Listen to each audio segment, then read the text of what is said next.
Mister बिल्ला की कहानी। किस्सा बड़ा पुराना है। एक आदमी रहता था। उसके घर में एक बिल्ला था। वह भी इतना बूढ़ा कि अब चूहे न पकड़ पाता था। एक दिन मालिक ने सोचा, ऐसा बेकार बिल्ला किस काम का, मैं इसे जंगल में छोड़ आता हूँ। वह बिल्ली को पकड़कर जंगल में छोड़ आया। जंगल में बूढ़ा बिल्ला फर वृक्ष के नीचे बैठकर रोने लगा। तभी एक लोमड़ी दौड़ती हुई उधर से गुजरी। तुम कौन हो? लोमड़ी ने पूछा। बिल्ले ने गुस्से से बाल खड़े करते हुए कहा, फूं फूं, मेरा नाम मिस्टर बिल्ला है। लोमड़ी इस महिमावान मिस्टर बिल्ले से मिलकर फूली न समाई। फिर क्या था, उसने मिस्टर बिल्ले के समक्ष झटपट यह प्रस्ताव भी रख दिया, मिस्टर बिल्ला, आप मुझसे शादी कर ले, आपकी योग्य पत्नी बनकर रहूंगी, खाना बनाकर खिलाऊंगी। ठीक है, तुम्हारा प्रस्ताव मुझे मंजूर है। फिर बिल्ला और लोमड़ी साथ साथ रहने लगे। लोमड़ी बिल्ली की टहल करते हुए उसे हर तरह से खुश रखती। कभी मुर्गी पकड़ लाती तो कभी कोई छोटा मोटा जंगली जानवर उठा लाती। खुद चाहे खाए न खाए, बिल्ली का पेट जरूर भरती। एक दिन लोमड़ी की यहाँ खरगोश आकर बोला, लोमड़ी लोमड़ी, मैं तुमसे सगाई करना चाहता हूँ, जल्द ही रस्म लेकर आऊँगा। नहीं, मत आना, मेरे घर में मिस्टर बिल्ला विराजमान है। अगर मेरे यहाँ आओगे तो पछताओगे, वह तुम्हें फाड़ कर टुकड़े टुकड़े कर डालेंगे। उधर बिल्ला बाहर निकल आया। उसके सारे रोए खड़े थे। छाती फुलाकर वह डरावनी आवाज में फुंकारने लगा, फूं फूं।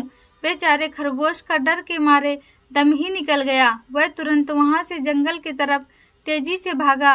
वहां जाकर उसने भेड़िए, भालू और जंगली सुअर से यह सारा किस्सा कह सुनाया कि कैसे उसने मिस्टर बिल्ला नामक एक खौफनाक जीव को लोमड़ी के घर में देखा, बस किसी तरह जान बचाकर भागता चला आया है। उन सभी ने मिलकर बिल्ले को खुशामद करने की एक तरकीब निकाली। उसे लोमड़ी के साथ अपने यहाँ दावत पर बुलाने का फैसला किया। फिर क्या था, मेहमान बिल्ले के स्वागत के लिए बढ़िया बढ़िया खाने की लिस्ट बनाई जाने लगी। भेड़िए ने कहा, मैं मांस का इंतजाम करूंगा ताकि बढ़िया शोरबा बनाया जा सके। जंगली सुअर ने कहा, मैं चुकंदर और आलू लेने जा रहा हूँ। भालू ने कहा, भाइयों, मैं जायकेदार शहद लाऊंगा। और खरगोश पत्ता गोभी लाने के लिए भागा। इस तरह सबने मिलकर खाना पकाया। खाना मेज पर लगा दिया गया और फिर वे आपस में बहस करने लगे कि लोमड़ी और मिस्टर बिल्ले को दावत के लिए बुलाने कौन जाए।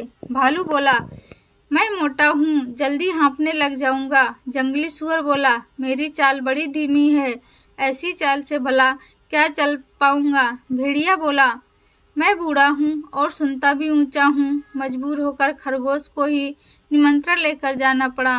खरगोश लोमड़ी के घर की ओर दौड़ पड़ा और वहां पहुंचकर उसने खिड़की पर 3 बार दस्तक दी। खट खट खट। लोमड़ी झट से उछलकर बाहर आई। देखती क्या है कि खरगोश अपने पिछले पंजों पर खड़ा है। क्या चाहिए? लोमड़ी ने पूछा। भेड़िए, भालू, जंगली सुअर और खुद अपनी ओर से मैं ये निमंत्रण लेकर आया हूँ कि आप दोनों, यानी कि आप श्रीमती लोमड़ी और मिस्टर बिल्ला, आज हमारे यहाँ दावत पर आएं। खरगोश ये कहकर तुरंत भाग गया।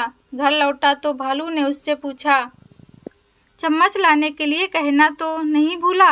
अरे, यह तो मैं भूल ही गया, खरगोश ने कहा और फिर से लोमड़ी के घर जा पहुंचा। उसने खिड़की पर दस्तक दी। हमारे यहाँ आते समय चम्मच लाना ना भूलिएगा, खरगोश ने कहा। अच्छा अच्छा, भूलेंगे नहीं। लोमड़ी सज धज कर तैयार हो गई और मिस्टर बिल्ले के हाथ में हाथ डालकर दावत खाने चल दी। मिस्टर बिल्ले ने फिर से अपने बाल खड़े कर लिए और फुंकारने लगा। उसकी आंखें ऐसे चमक रही थी जैसे जलते हुए 2 हरे हरे बल्ब हों। उसका यह रौब दौब देखकर भेड़िया डर के मारे झाड़ी के पीछे दुबक गया। जंगली सुअर खाने की मेज के नीचे घुसकर बैठ गया। भालू किसी तरह पेड़ पर चढ़ गया और खरगोश अपनी माद में जा छिपा। बिल्ले को जब मेज पर परोसे हुए मांस की महक लगी तो वह झट से उधर झपटा और म्याऊं म्याऊं करने लगा। दूसरे जानवरों को लगा कि यह मेहमान कम है, कम है, कम है की रट लगा रहा है। बड़ा पेटू मेहमान है, इतनी सारी चीजें उसे कम लग रही हैं। मिस्टर बिल्ले ने छक्कर खाया, जमकर पिया और वहीं मेज पर खर्राटे लेकर सोने लगा। उधर मेज के नीचे दुबके जंगली सुअर की दुम हिल रही थी। बिल्ली को लगा कि यह कोई चूहा है। वह उधर झपटा और जब देखा कि नीचे जंगली सुअर बैठा है तो डरकर पेड़ पर चढ़ गया जहां भालू बैठा हुआ था। भालू ने सोचा कि बिल्ला लड़ने आ रहा है, वह और ऊपर चढ़ गया। ऊपर की डाल टूट गई और भालू जमीन पर गिर पड़ा। वह गिरा भी तो ऐसी झाड़ी पर जिसके पीछे भेड़िया छिपा बैठा था। भेड़िए ने सोचा कि अब उसका अंत आ गया है और अपनी जान लेकर भागा। भालू और भेड़िया इतनी तेजी से भागे कि फुर्तीला खरगोश भी क्या उनका पीछा करता। बिल्ले ने फिर से मेज पर चढ़कर मांस और शहद पर हाथ साफ करना शुरू कर दिया।